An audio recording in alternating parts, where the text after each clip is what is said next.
Tardes. Vamos a empezar con bastante retraso, discúlpenos, porque precisamente las dos protagonistas, la señora Llanes, Botillanes, no han aparecido todavía, están a punto de llegar, están en un atasco y por eso, como vamos muy mal de tiempo y para no hacerles esperar más, si les parece, empezamos ya el acto y luego ya se incorporan ellas. Juan Carlos, hoy se ha sentado aquí a reemplazarlas por un momentito, ya tiene la amabilidad. Estaba en el banquillo, hemos puesto aquí ahora mismo para ocupar el lugar y en cuanto lleguen ellas te retiras y luego ya otra vez te sientas.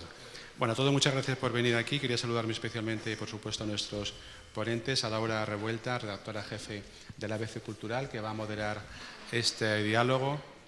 Enhorabuena por esta iniciativa, que es una buena muestra de la enorme capacidad de organización, de impulso y de creatividad que tienen la familia Botillanes. Esta colección es muy especial, lo contará ella ahora, imagino, ya que nace de las obras que fue recibiendo con motivo de su amistad, su relación con los artistas, primero cubanos, luego latinoamericanos, y de ahí fue creciendo gracias a la vocación familiar del coleccionismo, que es a lo que se dedica esta exposición, a rendir un homenaje a una colección que nació en el ámbito familiar y que ha ido ganando en importancia y en entidad, y que además yo creo que es una excelente muestra del arte latinoamericano contemporáneo, sobre todo de la segunda mitad del siglo XX.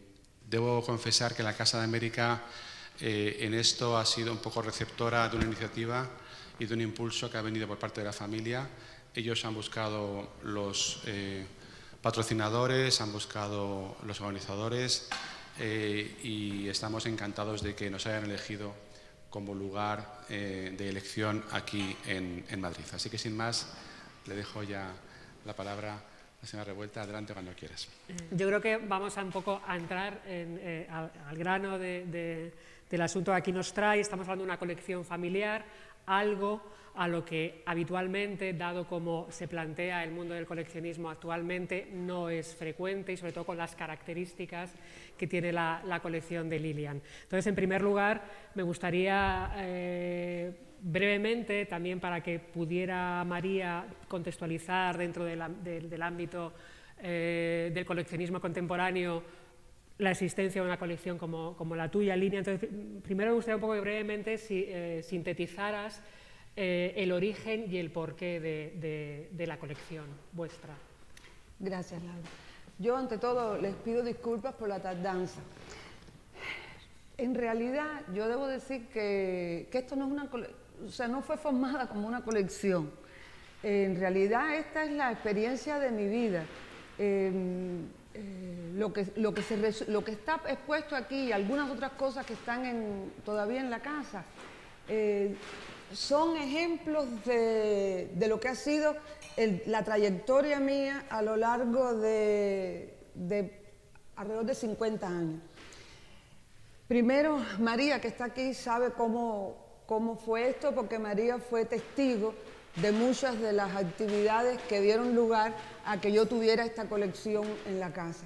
Ya les digo, y la idea de mostrarla fue justamente porque yo hace ya un tiempo vengo preocupada por lo que está ocurriendo con el coleccionismo. El coleccionismo a nivel internacional y en particular a nivel latinoamericano. Creo que nosotros pasamos de una época en que las instituciones museísticas eran las que legitimaban a los artistas para pasar a fines del siglo XX a que lo que legitima, o lo legitima no, lo que da visibilidad a un artista son las ferias de mercado. Entonces, cuando Lilian me planteó dar a conocer, o sea, recoger lo que nosotros teníamos en la casa, que prácticamente estaba en los closets, y algunos, como María las vio, estaban en las paredes de mi casa, pero tampoco es que yo tengo el Palacio de Buckingham. Entonces, bueno, hay cosas, y Moya también y su esposa lo saben, hay cosas que yo tenía puestas en las paredes, pero muchas otras, como son obras sobre papel, estaban envueltas. Lilian me dijo, ¿por qué no las mostramos y aprovechamos para conversar un poco con los amigos, con los colegas, de esta preocupación que tú tienes? Ya les digo, yo hace prácticamente 20 años que salí del escenario artístico internacional. Yo decidí en un momento determinado que yo había logrado con la Bienal de La Habana lo que quería, que era darle visibilidad a los artistas que no la tenían, y mi esposo se puso muy frágil y yo lo dejé todo y me fui para mi casa. Llevo prácticamente casi 20 años escribiendo. Lo que hago es escribir. Yo tengo publicado 12 libros ya que tienen que ver con la historia del arte cubano y latinoamericano. Perdona, Lilia, en ese contexto, Eso. En ese contexto, es decir, me interesa un poco saber, María, hemos hablado de una colección familiar que no nace como un concepto de colección, estamos hablando de mercado, estamos hablando de otro tipo de colecciones. ¿Qué valor, digamos, intrínseco tú le ves a un coleccionismo de estas características o a una configuración de una colección de estas características? Bueno, particularmente esta me parece muy interesante, pero quizá porque conozco también la historia, el cómo se ha ido formando, muchos de los artistas, y me parece francamente interesante. Es una, como dice Gillian, no se ha hecho con la idea de crear una colección. La idea de crear una colección la tiene muy poca gente. Yo creo que la gente empieza a comprar primero para su casa, muchas veces compra aquello que le queda mejor encima del sofá y que le va con las cortinas, y luego ya se va aficionando al arte y entonces empieza a comprar. Como dice Gillian, eso ha cambiado enormemente. Ahora no son solamente las ferias las que legitiman a los artistas, sino principalmente las subastas. Entonces, en este momento la gente compra en las subastas porque la gente va a las subastas a que te vean, y cuando pagas más dinero, pues eres más potente, más fuerte en el tema de los negocios y en todo te va. O sea, por ejemplo, cuando se vendió el primer Monet, que salió una de las ninfeas, que salía a unos precios disparatados, fue la primera obra que superó, diríamos, como 10 o 15 veces el precio que tenía Monet hasta ese momento. Y la compraron un periódico japonés.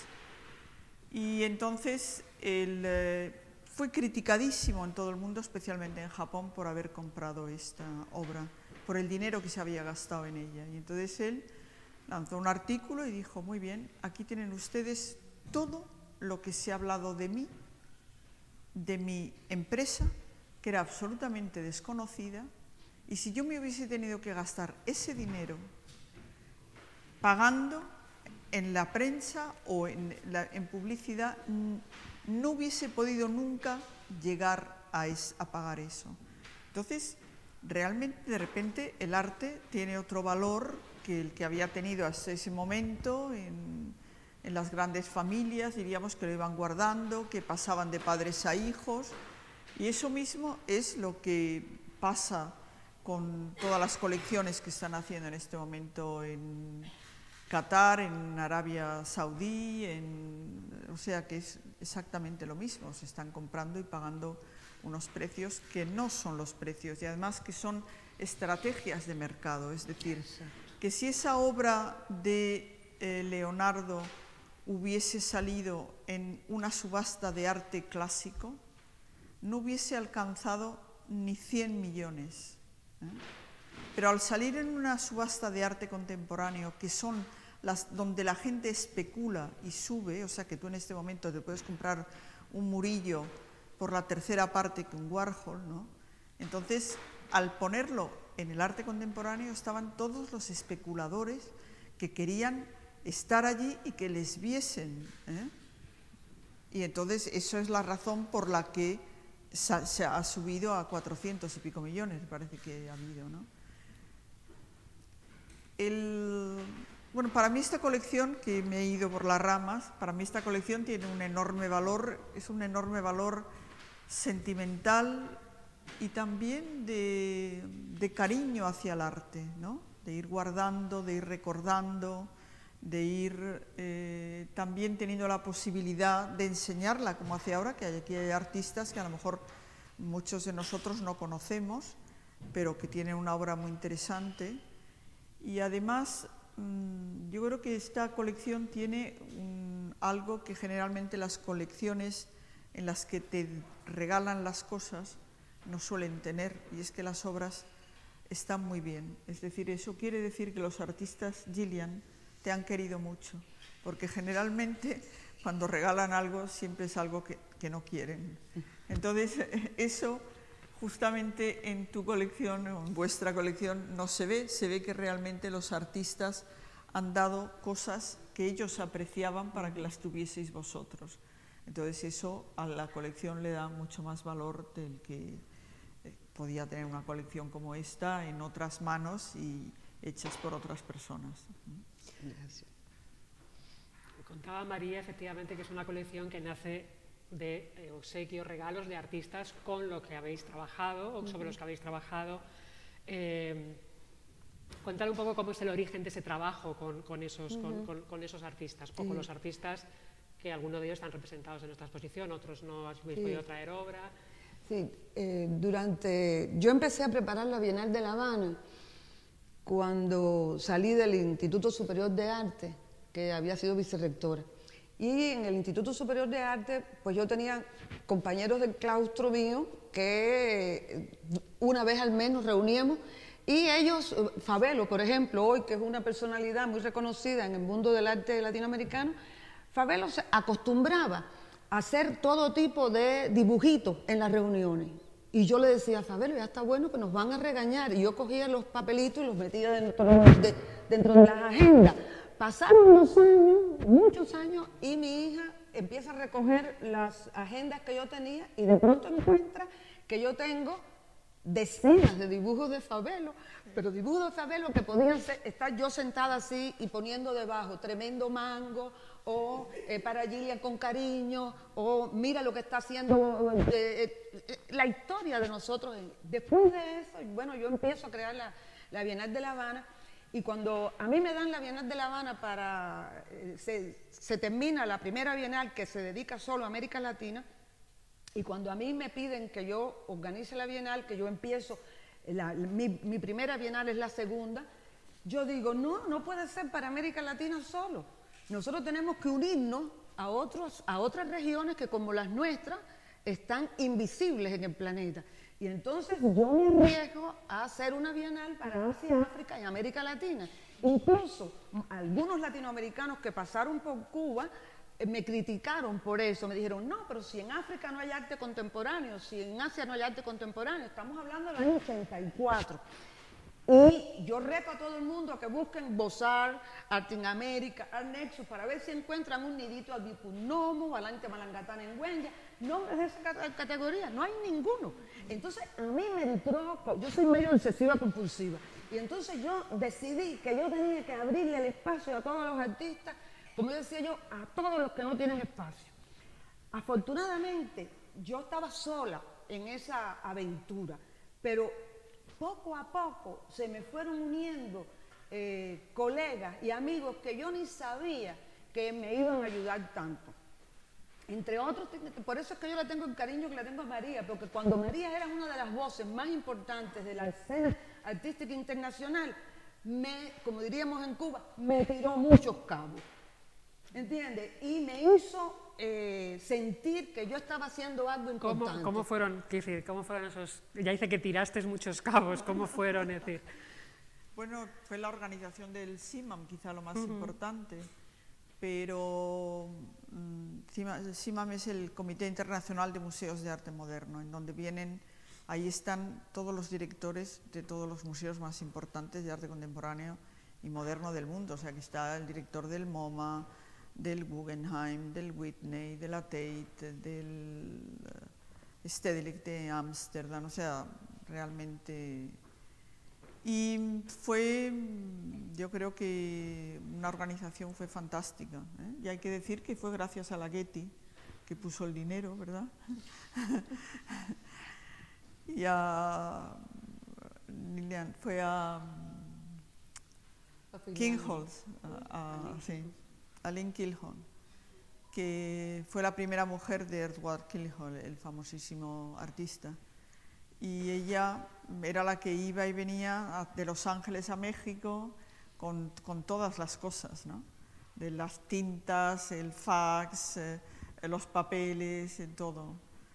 Pero no, yo realmente sí que lo que yo intentaba era hablar con todos los colegas que yo tenía en Europa y en Estados Unidos, que conocía, para que fuesen a ver la escena artística en La Habana, que a mí me parecía que era verdaderamente sorprendente. O sea, que uno llegaba a la Facultad de Bellas Artes y los artistas sabían de lo que estaba pasando en el mundo mucho mejor que aquí, porque la facultad estaba mucho mejor informada que la facultad de aquí, que no sabían absolutamente nada. En Barcelona un poquito más, pero en Madrid era realmente una catástrofe. Y todas las exposiciones que se organizaron en ese momento con Ludwig, en el Museo Ludwig, y lo más importante era dar a conocer aquello, porque es que lo que hizo Gillian fue importantísimo. Yo tengo que agradecerle haber conocido a William Kentridge. O sea, yo a William Kentridge lo conocí en la Bienal de La Habana, no lo conocí en el MoMA de Nueva York, ¿eh? Y a Mona Hatoum la conocí en la Bienal de La Habana, no la conocí en la Tate. Eso quiere decir ¿De qué año estamos? 86. Entonces, quiero decir que aquello era absolutamente para mí único, ¿eh? Esa sensibilidad que tenían para encontrar el arte dentro de aquello que nosotros ni mirábamos porque lo considerábamos artesanía, y era arte. Entonces, todo el arte que había en África, Asia, centro, diríamos la parte más oriental de Europa, Europa oriental, de eso. Ella, bueno, digo Europa oriental, estoy hablando de Palestina, sí. Y en Latinoamérica, la sensibilidad de Gillian y de la gente que Gillian tenía trabajando con ella y haciendo que viajasen, para mí era verdaderamente única.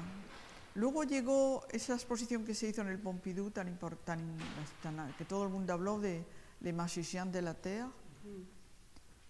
Y yo cuando llegué a Les Magiciens de la Terre me dije, pero bueno, y ese poniendo piedritas y haciendo florecitas en el suelo, pero bueno, estos tenían que haber ido a ver la Bienal de La Habana para saber lo que es el arte africano, no las cosas que traen aquí, que es como pura artesanía, ¿no? Y esa visión realmente artística de las bienales de La Habana, pues para mí ha sido fundamental, ha sido muy importante en mi trayectoria de gente que he conocido, de artistas, y también la posibilidad de intercambios y también el hablar verdaderamente de arte, que luego ya se llega uno a las bienales ahora y no se habla de arte, se habla de otras cosas, de estrategias. Entonces, esa parte ha sido siempre en La Habana fundamental. María, perdóname que te interrumpa, como la reina Leticia. ¿Tú te acuerdas que Eugenio Diddley lo teníamos expuesto en el piso, ¿verdad? Sí. Y cuando Janut lo lleva a Documenta de casa, tú y yo estamos delante de la obra de Eugenio Diddley. Y me dijiste, pero si se veía mucho mejor en La Habana. Porque claro. en La Habana estaba en el piso, llena con la sal aquella enorme así, y en Documenta la subieron, la pusieron sobre una pared y perdió toda la energía. Y perdió toda la energía, claro, porque ya se convierte en un objeto, no lo que era cuando estaba Había un expuesta. componente más romántico. Bueno, exacto. Sí, ¿Tú sabes lo que pasa? Que, por ejemplo, Víctor Grippo, yo me acuerdo que Víctor, yo lo invito a la Quinta Bienal, ¿no? Y entonces llega Víctor con una java, nosotros le decimos a una bolsa, ¿no?, del supermercado. Llega y se me sienta en mi oficina y le digo, bueno, Víctor, ¿y la obra llegó? Porque yo siempre tenía pánico de que las obras no llegaran. Me dijo, la obra está aquí, y me la pone sobre la mesa, la java. Y yo le digo, Víctor, ¿qué cosa es esto? Me dijo, tú lo único que me tienes que conseguir son 4 o 5 mesas que estén bien viejas y bien rotas. Le dije, pero Víctor, a esta hora, ¿cómo yo te voy a conseguir 5 mesas rotas? Me acordé que al lado del centro del Feolán había una escuela que cuando Lin Quijo me traía los materiales y Turralde me mandó, aquel otro amigo tuyo de Barcelona que llegó, el pintor, me traían lápices, libretas. Yo cogía la mitad y se lo mandaba al director de la escuela de al lado.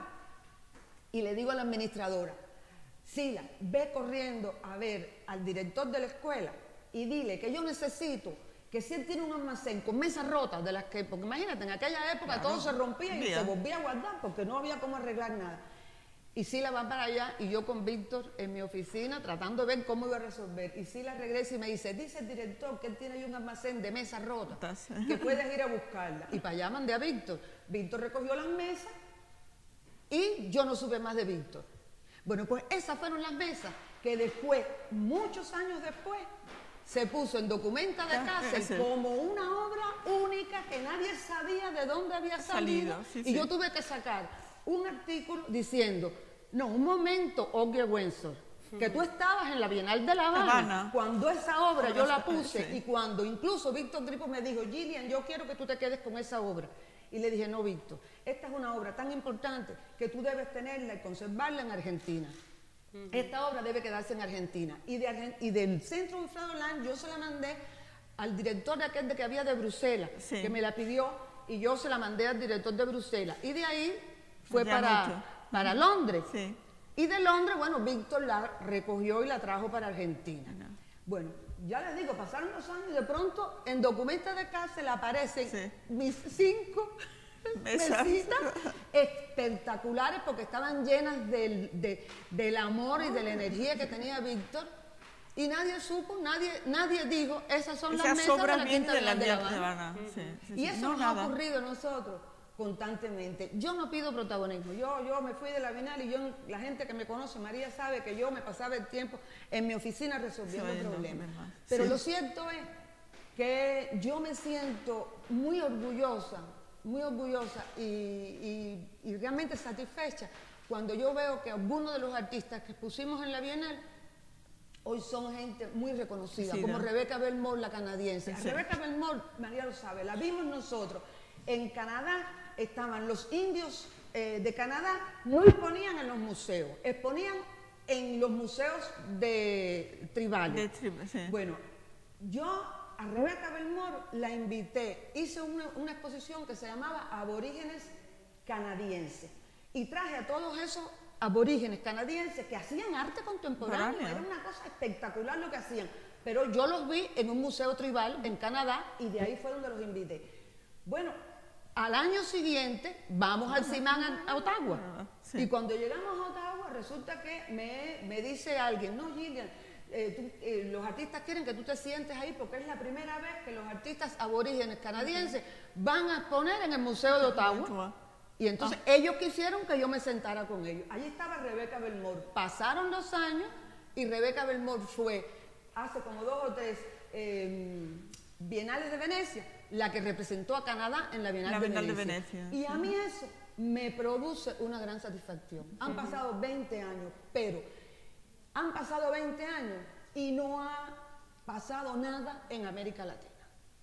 Y yo quiero aprovechar este espacio para decirlo.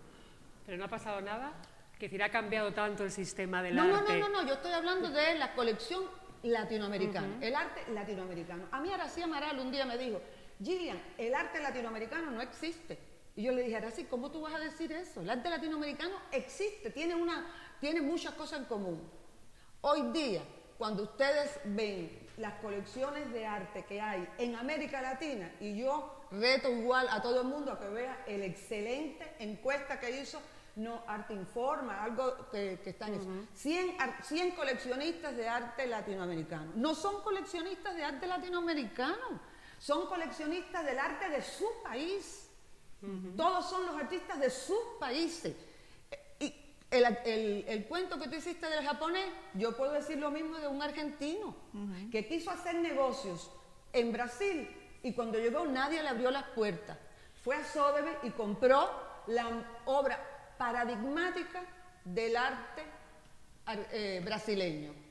Se enteró Brasil completo. Cuando volvió a Brasil le abrieron las puertas y hoy día es un multimillonario argentino.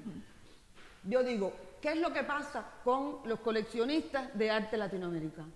No son coleccionistas. ¿Qué pasa con los coleccionistas? Pero es lo que estaba diciendo María. Yo creo que también pasa otra cosa que ha pasado también en Europa. Quiero decirte que los coleccionistas en España hace muy poco tiempo que coleccionan arte extranjero, porque yo no lo llamo internacional porque considero que el arte español también es internacional, pero coleccionan arte extranjero. Hasta hace muy poco solamente coleccionaban arte español, ¿es cierto o no? Es verdad.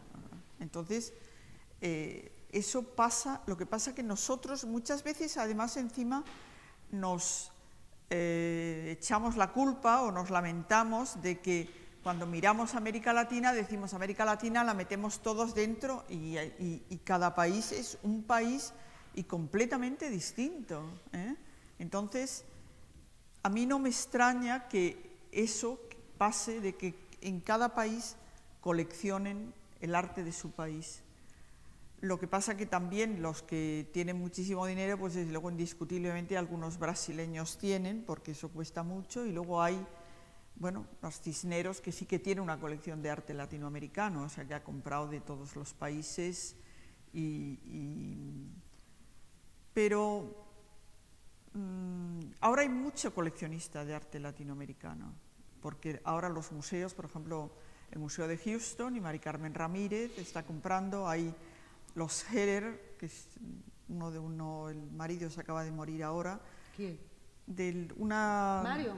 No, unos que tenían una colección impresionante que se las han hecho Lorin Augustin, la colección de arte latinoamericano, que la han donado también a un museo.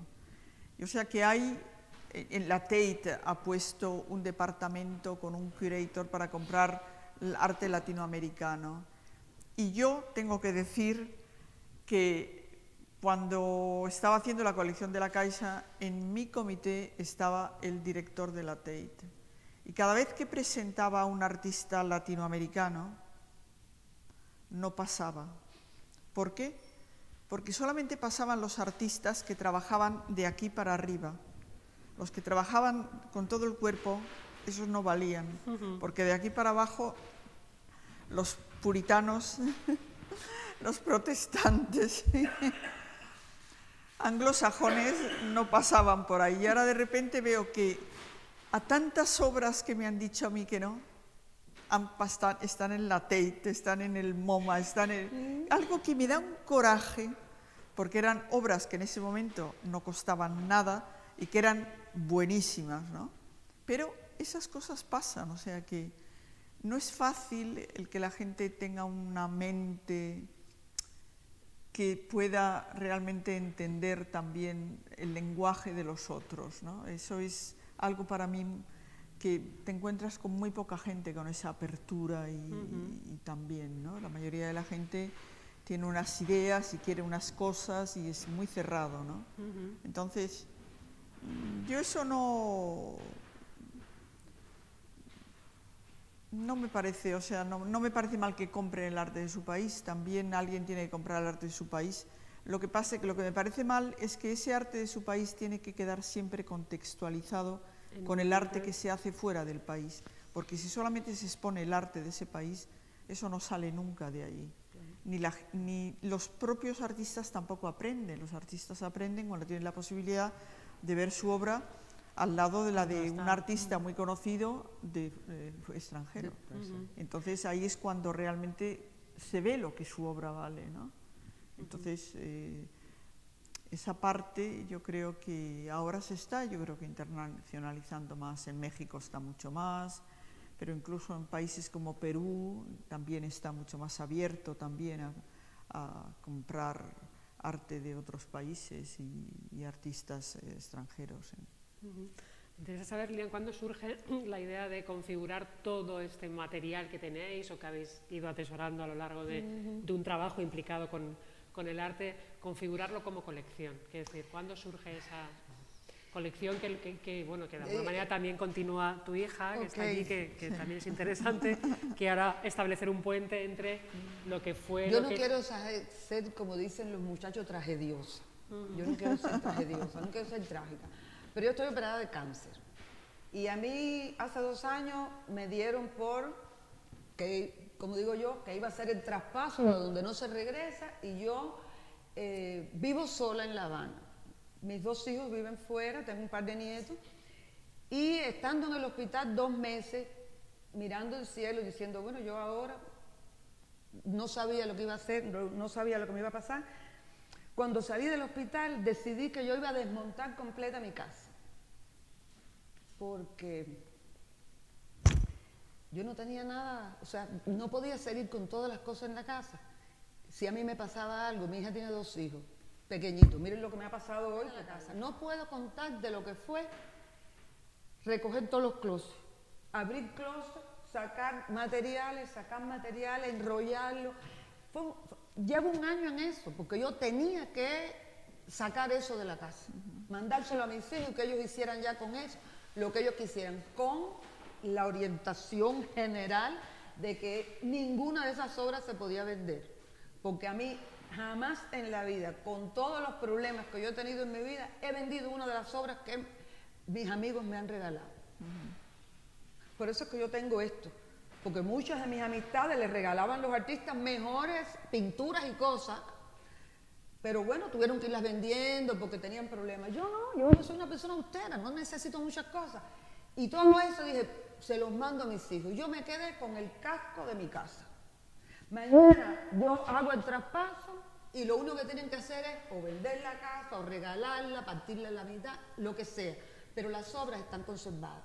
Cuando mi hija recibió las obras, en combinación con su hermano, bueno, pues ellos dijeron, pero es que esto es demasiado, esto deberíamos mostrarlo. Y en eso, bueno, todas las circunstancias, el azar viene, llegó un amigo a la casa, dijo que porque eso se habla con la Casa América, a mí la Casa América me gustaba por la cosa de la Casa de América, y entonces, bueno, otro amigo me dijo, ¿por qué no hablas con Moya, que es una persona tan solidaria, él te puede ayudar? Habla. Y fuimos formando ahí un grupo con Manuel Iglesias, que vinieron a hablar con Santiago, y Santiago fue muy generoso con su tiempo y muy generoso con el espacio. Y esa es la realidad, pero ya te digo... Digamos que es la primera vez que se muestra... La primera vez, y nos quedamos con muchas cosas. Porque, por ejemplo, miren, nosotros tenemos dos Marianos que son de los que salen en Sotheby's y se pagan $500,000. Bueno, esos dos Marianos fueron comprados por mi esposo en los años 40 y 50, cuando ninguno de estos grandes coleccionistas que hoy día hay le compraban una obra a un artista de su país. Porque las colecciones que había en América Latina eran de arte europeo. ¿Entiendes? El fenómeno que compran ahora es un fenómeno reciente de hace menos de 20 años. No compraban a los artistas de su país. Y entonces eran los profesionales de un poquito altos ingresos los que eran amigos de los artistas y les compraban, o los médicos que le pagaban por especie, en fin. Y mi esposo tenía esas dos obras de Mariano, tenía otras cosas de Cundo. ¿Por qué? Porque él, como intelectual que era amigo de esa gente. Entonces, esas obras yo no las, le dije a Lilian, no las podemos poner en la Casa de América de Madrid, porque yo no estoy convencida yo no tengo dinero para pagar el seguro. ¿Entienden? Sencillamente no hay dinero para pagar ese seguro y tampoco quiero que esas obras vayan a ocurrirle cualquier cosa, ¿entiendes? Yo, si un museo me dice que pagan el seguro, yo lo expongo, pero así no. Y entonces hay muchas otras obras que yo tengo. Por ejemplo, ahora mismo yo también le mandé a Lilian para acá un proyecto que yo hice en el 98. Mi obsesión era que la gente común le interesara el arte contemporáneo. A mí me decían en La Habana que yo ponía tierrita y palito. La Bienal es la Bienal de la tierrita y el palito. Bueno, yo necesitaba que el público de La Habana entrara y viera las obras que nosotros hacíamos con tanto esfuerzo, los artistas y nosotros traíamos. Entonces, en esa obsesión de atraer al público al arte contemporáneo, a mí se me ocurrió... yo tenía muchos abanicos, como no tenía aire acondicionado, yo me abanicaba y tenía 2 o 3 abanicos que le daba a los que me venían a ver al centro. Y entonces hubo un artista, Cacho, que me pintó un abanico, después vino Misterio Seguro y me pintó otro, y así llegué a tener 42 abanicos. Cuando tuve los 42 abanicos, le dije a una muchacha que trabajaba conmigo, vamos a exponerlo en el Centro Wilfredo Blanc, después de una exposición que yo había hecho de Dalí, que había sido un éxito de público. Yo dije, no, pero el público de Dalí no era el mismo. Entonces yo puse esos abanicos. Yo quiero decirle a ustedes que para mí me conmovió muchísimo, porque todos los negros de La Habana Vieja, mamá, papá, niños, toda esa población de La Habana Vieja, entraron a ver por primera vez una exposición en el Centro Wilfredo Blanc.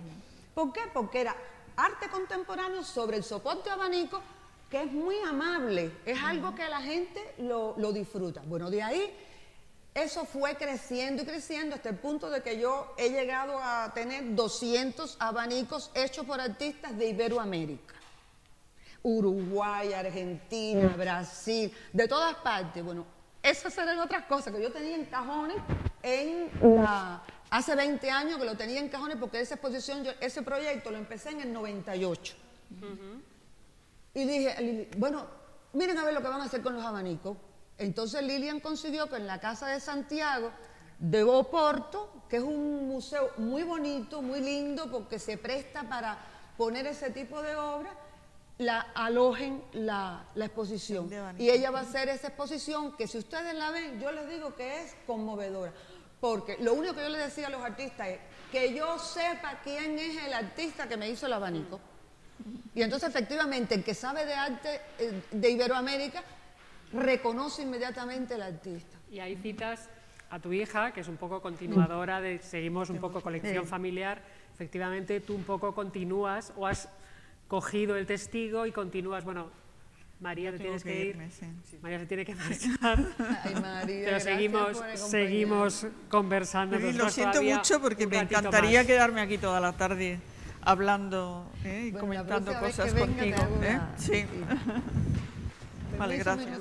Pero cuando pensamos en esta exposición, en mostrar las obras, yo le digo a todos, le digo, una colección no es juntar todos los cuadros, ya nosotros nos debíamos a un público.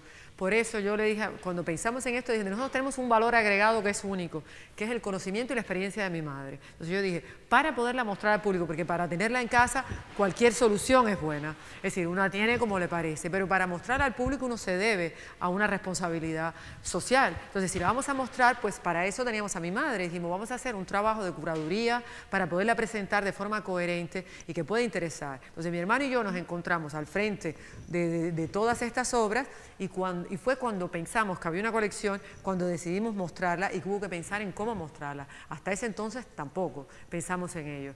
Entonces, eso empezó. También es cierto que mi madre tenía relación con los artistas por el trabajo, pero desde que éramos pequeños nos puso a nosotros a ser asistentes de los artistas. Entonces, hoy día es cierto que yo tengo relación personal con muchos de los artistas que han hecho una carrera también reconocida. Entonces, también hay obras que mi hermano y yo, es decir, no solo mi madre, mi hermano y yo también hemos conformado, y lo que también yo creo que es interesante es que cuando hay una colección es el marido con la mujer y después vienen los hijos. Nosotros estamos todos reunidos en lo mismo, mi hermano, mi mamá, yo, cada uno tiene su casa y hemos intentado hacer una cosa todos juntos.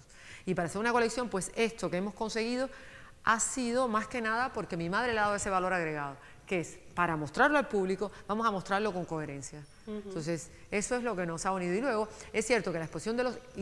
Y esto se complementa con lo de los abanicos.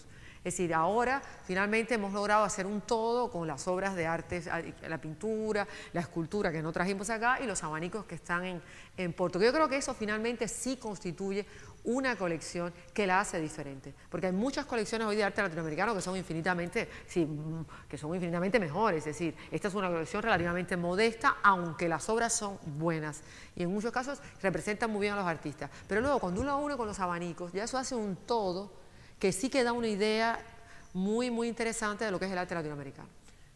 Pero en este contexto, vosotros también, los hermanos, o sea, sus hijos, vais incorporando nuevos artistas. Mi hermano y yo, sí, como no. Es decir, no solo, mi hermano y yo hemos incorporado nuevos artistas. Además, mi hermano tiene muy buenas relaciones con algunos artistas con los que mi mamá trabajó y luego hemos seguido siendo amigos. Entonces, mi hermano y yo, aquí de las obras que hay acá, hay obras que son mías, hay obras que son de mi hermano y hay obras que son de mi madre. Todo no es de uno solo. Lo que no hacemos diferencias. Es decir, estos somos los tres y exacto, lo que para mostrar... Sí, necesitamos de la experiencia y el conocimiento de mi madre, porque no es lo mismo cada cual reuniendo en su casa que cuando tú vas a juntar todo y decir, ¿y esto cómo lo mostramos?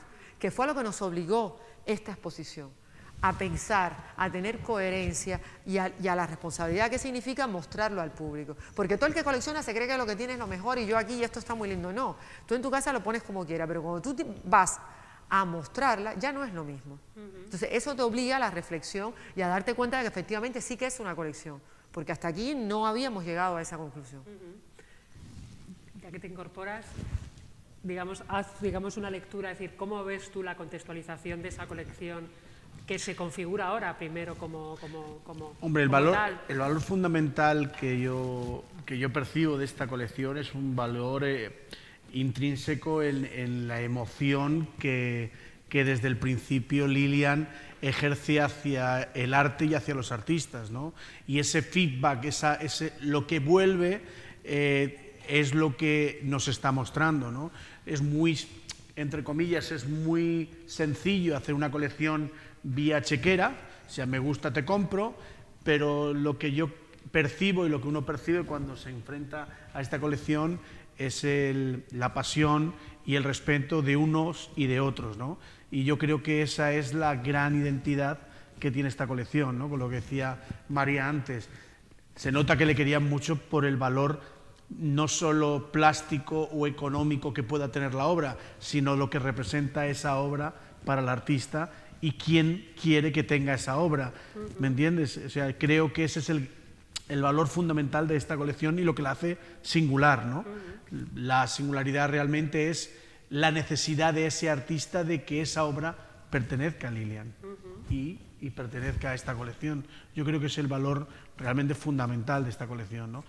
¿Y tú qué harías? Es decir, ¿cómo describirías o resumirías, digamos, el discurso artístico que se incluye en la selección de obras? Yo, por suerte, conozco a Lilian hace ya tiempo y conozco a muchos, por no decir a casi todos los artistas que están en la colección. La colección, como bien dices, posiblemente no sean obras, digamos, plásticamente emblemáticas de esos artistas, pero sí son muy referenciales. Para mí creo que son piezas muy singulares, muy atractivas y desde el tema, digamos, emotivo. Recalco esta palabra porque creo que es lo fundamental en esta colección, ¿no?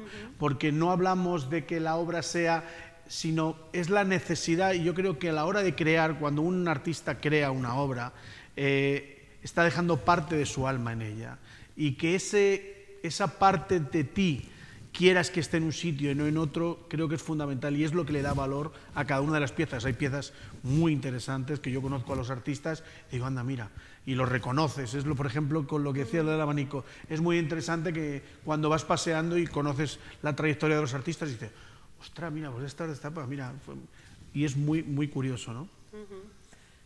Dado que es la primera vez que se expone como colección, como colectivo de obras,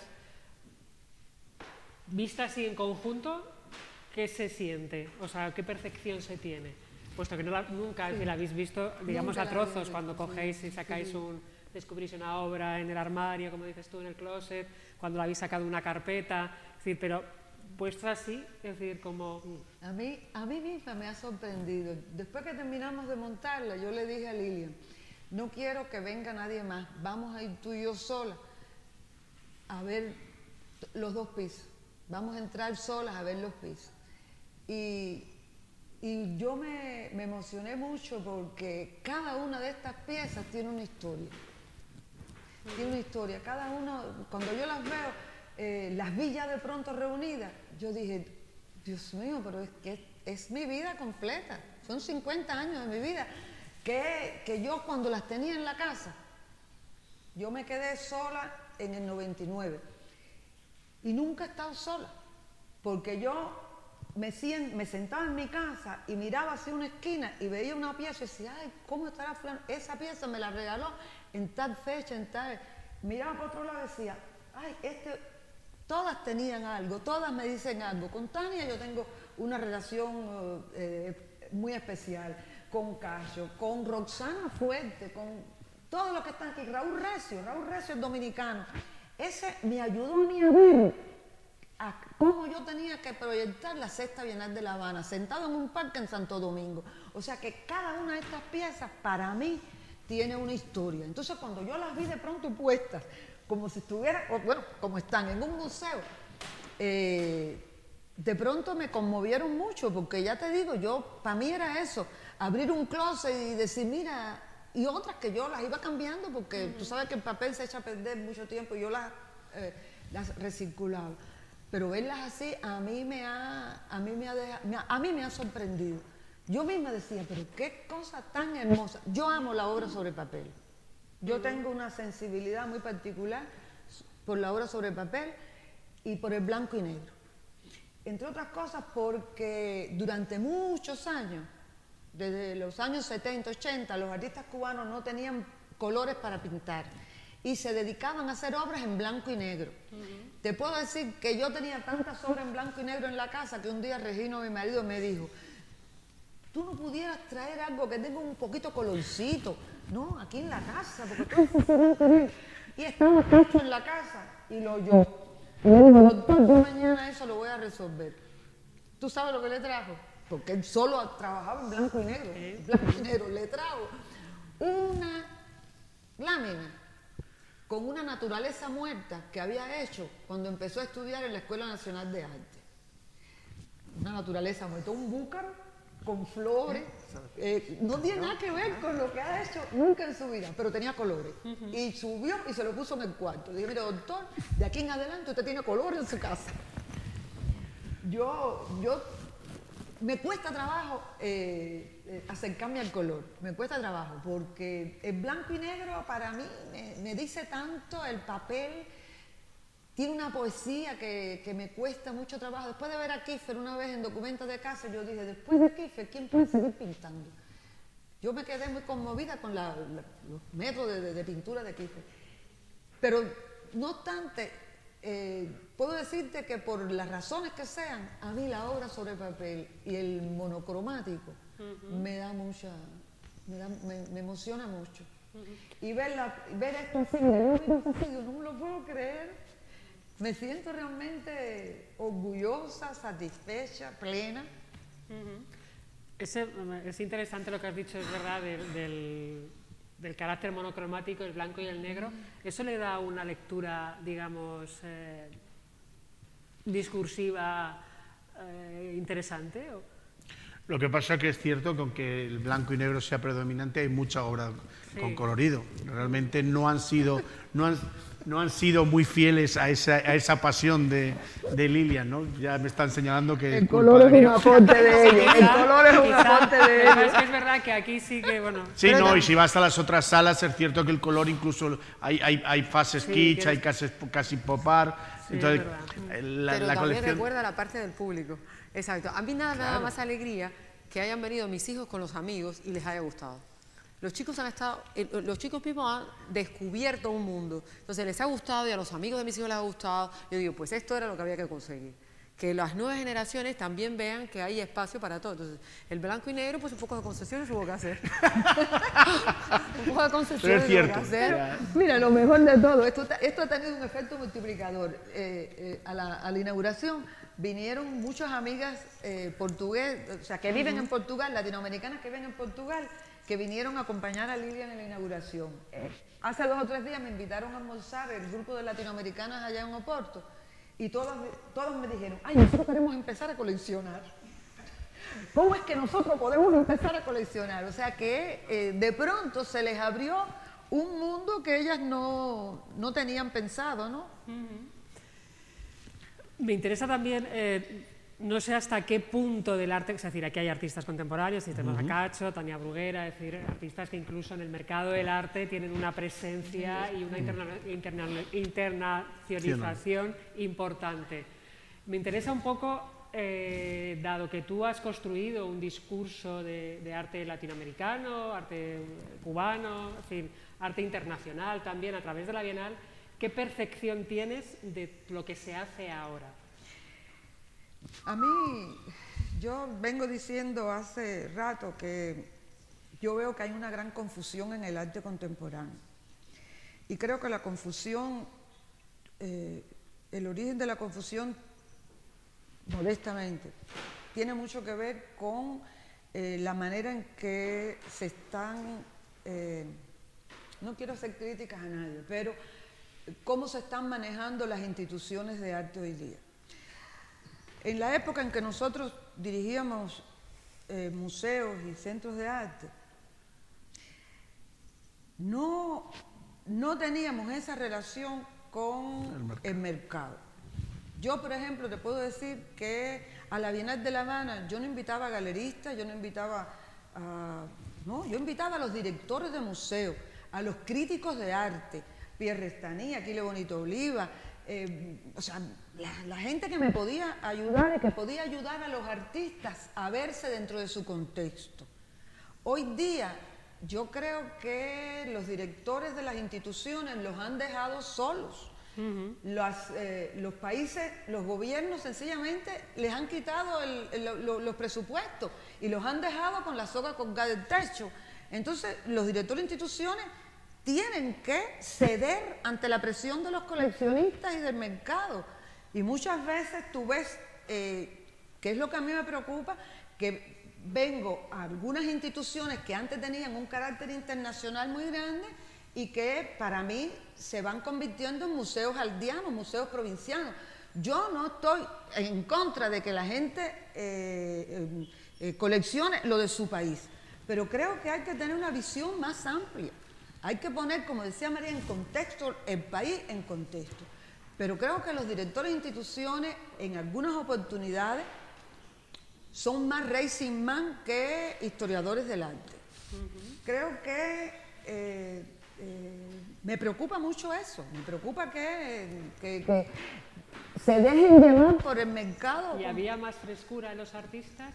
Claro, pero imagínate, Laura, yo no sé lo que a ustedes les pasa, pero antes, por ejemplo, los artistas que iban a mi casa, nosotros hablábamos de arte. Hablábamos de arte. Estas nuevas generaciones, tú te reúnes con ellos y te hablan de el último coleccionista que pasó, dónde vendió la obra, que si el de Arabia Saudita le compró una obra, que si el de Marbella compró una casa y tiene una pared enorme y entonces esa obra que vio en la galería le pareció bien para la pared. Entonces, de pronto tú no puedes conversar con los artistas de arte. ¿Y qué ocurre? Por ejemplo, en Cuba te puedo decir, mi espacio, mi escenario. Hay yo le llamo eso de su copia e inspiración. Artistas que copian unos a los otros. Y entonces no tienen memoria, pero se creen que uno tampoco tiene memoria. Yo asistí hace 2 años, la Galería Continua esta que hay ahora en Cuba, hizo una exposición que yo no quiero entrar en detalles con eso, pero voy a decir de una obra. Y entro y veo y digo yo, es que no me lo puedo creer, la pelota de las trampas. Y me voy para mi casa, no digo nada porque yo trato de pasar inadvertida. Y me quedo sentada en mi casa y viene un artista, que para mí es el más inteligente de los artistas cubanos, y se sienta en el sofá delante de mí, en el sillón, y me dice, Gillian, ¿ya tuviste la exposición que hizo Galería Continua ahí en el antiguo Colegio de Arquitectos? Dígole, sí. Me dijo, ¿viste? Digo yo, la peor de las trampas. Me dijo, la peor de las trampas. Mira, la peor de las trampas fue una obra que hizo Cacho cuando él hacía arte. Era una obra que tú no te podías imaginar. ¿Has dicho algo? No, la tiró así como... Y mira que a mí, yo estaba ahí pensando, ¿y cómo le pregunto qué piensa de artistas como Cacho, que ahora... Sí, bueno, luego te cuento una anécdota yo y que te viene ni pintado para la pregunta. El tema es que la peor de las trampas, cuando nosotros la vimos en el año 95, 94, 95, era la época de La Tierrita y el Palito. Era una obra que a todo el mundo lo conmovía muchísimo porque era una escalera hecha con troncos de árbol y los escalones eran machetes. Y todo eso amarrado con fibras vegetales. Y arriba un par de palmitas. Era clarísimo, clarísimo. Era una pieza de una potencia extraordinaria que se fue... con el tiempo, bueno, se fue desintegrando, lo que fuera. De pronto veo la peor de las trampas, pero hecha con unos palos divinos, como de caoba, limpiecito, pulidito, y aquello, pero los machetes divinos. Y yo digo, pero ¿esto qué cosa es? Yo le he dicho eso, de su copia e inspiración, porque no puede ser que no tengan, ellos pueden que no tengan memoria. Pero tienen que pensar que hay un grupo de gente en Cuba que tenemos memoria. Y como eso está ocurriendo mucho, que sacan obras que ya existieron, que tenían una carga muy importante, una energía, y entonces te la ponen pulidita para venderla. Entonces yo no puedo estar de acuerdo con eso. Yo creo en el arte. A mí el arte me ha enseñado y me ha enriquecido espiritualmente y me ha enseñado a vivir mejor. O sea, para mí el arte es una cosa que hay que respetar muchísimo. Y entonces lo mismo que yo discutía con algunos amigos, algunos de estos muchachos, cuando les daba por la política, yo les decía, acuérdense que ustedes son artistas, ustedes no son políticos. La política es una cosa y nunca en la vida ha tumbado ningún gobierno, ¿verdad? Los artistas nunca han tumbado ningún gobierno. Tienen que pensar que están ayudando al público a reflexionar sobre lo que está ocurriendo. Y ese es el valor del arte. La sugerencia, la manera en que reflexionas sobre una temática y tú, bueno, que fue lo que yo hice con las migraciones, cuando yo hice la Bienal, que dediqué a las migraciones, fue para reflexionar sobre qué estaba ocurriendo en el tercer mundo con el lío de las migraciones, que en Cuba era político todo. Y yo decía, no, las migraciones no son políticas, son económicas. ¿Entiendes? Entonces, muchas de estas cosas, hoy día, en Cuba, por ejemplo, yo dirijo una revista, ¿verdad?, de arte para el mercado norteamericano, que trato de unir a los artistas que están fuera con los que están dentro para darle visibilidad a los artistas. Me he dado cuenta de que los artistas cubanos hoy día, la mayoría, solo hacen caras. De pronto una iconografía de rostros en el arte cubano, que tú dices, pero ¿cómo es posible que haya tantos artistas que hacen caras y caras y caras, caras de todo tipo? Lo mismo en pintura, o sea, de todo tipo de lenguaje, pero rostro. Y tú dices, ¿pero por qué tantos rostros? Oye, como venden los rostros. Como venden los rostros. Entonces, esas cosas a mí me preocupan. Yo, ya te digo, yo hice un silencio, yo llevo 20 años en silencio. Yo oigo que la gente habla y todo esto. Y esto es una trampa que me han formado mis hijos con los amigos, con Moya, etcétera, de ponerme a hablar en público. Yo hace rato que no quiero emitir declaraciones, no quiero hablar, porque a mí, por ejemplo, lo de Cacho, me duele mucho. Yo se lo dije un día, el día que tú eches por la borda el arte, no me vuelvas a hablar, porque era una obra de una energía. Cuando tú miras aquellas tres piezas, ¿verdad? En el año 94, las migraciones en Cuba, la regata, todo aquello, se me apareció con aquellas tres piezas diciéndome, lo más importante que tenemos, que tiene un artista es su identidad. No puede dejar de... Eran problemáticas profundas que se planteaban. Yo no puedo estar de acuerdo ahora con su politización, porque no estoy de acuerdo con la politización ni de derecha ni de izquierda. El artista es artista y se debe al arte. Y su papel es contribuir a que nosotros entendamos lo que no vemos, porque el artista ve donde nosotros no vemos. Por lo menos así lo veo yo. Pero además de politización, vendida a buen precio. ¿Tú digo, dices? Su obra. Cacho. Digo, sí. No, ya no vende tanto buen precio. No vende tanto. Vale. No, la gente le ha pasado la cuenta. ¿Cómo no? ¿Tú crees que al final El pasa problema es que la los cuenta? coleccionistas también le han pasado la cuenta.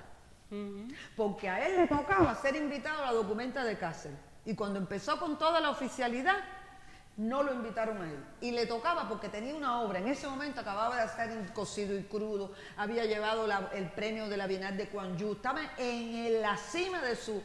Pero empezó con su... Y ahí mismo, documenta de Cáceres, dijo, no lo invitamos a él. Y le hicieron el silencio. Yo sé lo que es hacer la guerra del silencio. Porque a mí, a la Bienal de La Habana, la prensa internacional y la cubana me hizo la guerra del silencio. Aquí está, ella lo sabe porque trabajaba en el Ministerio de Cultura en aquella época. A mí hubo un político cubano que me dijo, pero Gillian, si la Bienal tuya es del noticiero de las 12 de la noche, no me sacaban las noticias en el noticiero estelar, no sacaban la Bienal de La Habana, sacaban las noticias a las 12 de la noche. Yo sé lo que es hacer la guerra del silencio. A mí, a la Bienal de La Habana me le hicieron la guerra del silencio. ¿Cómo? Hubo gente que dejó de trabajar conmigo en la tercera Bienal y empezó a hablar de la Bienal como si hubiera sido su proyecto personal. Cuando el proyecto de la Bienal fue un proyecto de equipo. Porque yo no sé trabajar sola. Yo trabajo en equipo. Yo formé ese equipo del Centro Wilfredo Blanco cuando yo entré en el Centro Wilfredo Olán, yo había sido profesora de la Universidad de La Habana de Historia del Arte. Y fui y le pregunté a mis colegas quiénes son los mejores estudiantes que se graduaron este año. Y me lo fui a trabajar conmigo y los senté a todos, de la universidad para mi oficina. Les dije, se tienen que formar para dentro de 5 años ustedes ser los que más sepan de arte contemporáneo de Asia, África y América Latina. Una cosa que me interesa, ya sabes, te lo pregunto a ti, ¿es posible reivindicar, digamos, personas como Lilian ahora, es decir, implicadas con el mundo del arte, tal y como está el panorama, el coleccionismo, el arte, y colecciones, digamos, no digo de carácter familiar, es decir, sino de ese carácter, digamos, comprometido? Mira, pues estamos hablando de una utopía. Pero es que, ¿qué nos queda sino la utopía?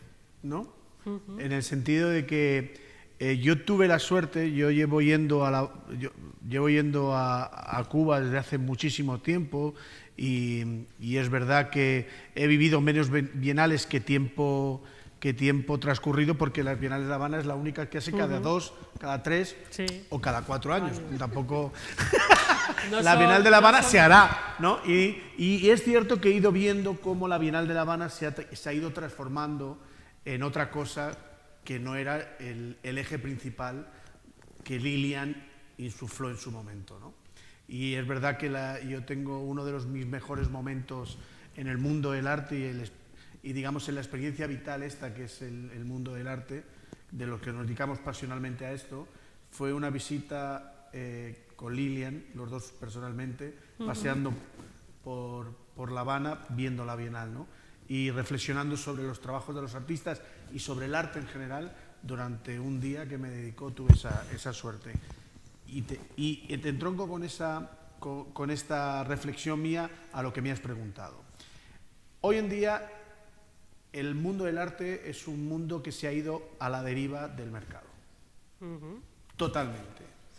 Es muy difícil que alguien del posicionamiento de Lilian flote. ¿Por qué? Porque no interesa pensar que el arte es otra cosa que no sea mercado. Entonces, no solo tenemos que hacer el esfuerzo, sino que tenemos que hacer, digamos, piña para que gente que vive el mundo del arte, como María, como Lilian, y como otros muchos que han estado luchando porque el arte tome posicionamiento y no el mercado, porque el mercado es voluble. Hablaba anteriormente, ella decía que el arte latinoamericano no se coleccionaba. Ahora empieza a coleccionarse, pero porque está de moda. Está de moda. Ahora mismo hay una onírica del arte cubano que le ha hecho mucho daño, por tanto hay una onírica de comprar arte cubano, por tanto toda la generación de los años 90 y 2000 que piensa que el arte es mercado, Cuba la ha perdido. Esa generación de artistas que tienen ahora que 30 y pocos, 20 y algo, están pervertidos porque ellos realizan la obra para vender, no son como toda esta generación Bedia. Toda esta gente hacía las obras porque las hacían, no sabían que le iba a vender. De pronto se encontraron que las vendían. Digo, coño, las vendemos y vivimos de esto. Todo eso ha desaparecido. Por eso hay esa inocencia. Esa inocencia ha desaparecido. Pero nosotros tenemos que luchar para que esa inocencia vuelva. Y pelearnos por poner en el sitio que merece la historia a gente como María, o gente como Lilian y otra mucha gente. Porque si no, al final, ¿qué nos quedará? La nada. Porque después de Atila Mercado, lo que hay es la nada. Yo quería, un poco también para cerrar el encuentro, quizá preguntarte a ti como su hija, es decir, ¿qué futuro le dais a la colección? Vosotros sois el futuro de la... El futuro ahora ya, mi hija, el día de la inauguración, pues ella tuvo a bien hablar también. Mi madre tenía que haber venido. Exacto. Mi hija tiene 11 años y ella habló a nombre de ella y del hermano, que habla muy poco. Yo también hablo a nombre de mi hermano, que también habla muy poco. Exacto, porque parecerá que no, pero en esta familia las mujeres tenemos una preeminencia y nosotros también. Entonces mi hija tiene 11 años y ella habla a nombre de su hermano. Y ella dijo públicamente que ella se sentía responsable y comprometida en mantener la colección tal cual está y ellos aumentarla. Yo espero que eso sea así. Es decir, el compromiso de mantenerla está, es decir, nosotros tenemos ese compromiso y las nuevas generaciones pues parece que lo van a hacer. Yo, por suerte, mi hija es una hija estudiosa, yo me imagino que en el futuro pues destinará una parte de sus ingresos, me imagino yo, a la cultura, en la medida en que yo primero digo, primero hay que educarse, en el mundo que estamos hoy, que todo el mundo es consumidor, no hay tiempo para estudiar, no hay tiempo para leer, no hay tiempo para nada. Entonces, lo primero que hay que hacer es educar. Entonces, yo creo que en la medida en que uno los eduque correctamente, que ellos comprendan la importancia del arte, de la literatura, pues serán capaces entonces de mantener la colección. Entonces, yo creo que es ya la responsabilidad que me queda a mí, porque ya yo veo que hay alguien detrás de mí que dice que quisiera continuar esto. Yo creo que, y yo creo que todos los padres deberíamos. Ya más que pensando, no se sabe, yo ni pensando en la colección, pensando en ellos mismos. En que si se convierten en consumidores, en que todo el tiempo está dedicado al consumo, pues entonces estarán a favor del mercado y los artistas como mercancía, entonces ahí sí estamos perdidos. Ellos tienen que saber que no, que hay otro camino. Entonces, como apasionados del arte, sí hay que leer, hay que estudiar, hay que profundizar, hay que aprender. Entonces, después llegarán a coleccionar y a todo lo demás. Y por lo pronto tendrán que cuidar esto y me imagino yo que lo seguirán exponiendo, porque a mí también me ha gustado cómo ha quedado. También debo decir, a mí también me ha gustado. Yo misma la miré y dije, se ve bonita. Pues ahora toca exponerla, es decir, Exacto, moverla por otros sitios. Sí. Bueno, yo quería agradeceros la presencia, la experiencia que habéis contado y sobre todo también es verdad un viaje a un tiempo que casi se nos había olvidado que existía en el arte, que es cuando el arte estaba implicado consigo mismo y con la creación y no solo con el mercado y con digamos, el espectáculo. Entonces, gracias por esta lección, por traerla hasta aquí, haberos enseñado vuestra colección y bueno, y eso, volvernos a los orígenes para reencontrarnos. Muchísimas gracias. Gracias. Gracias.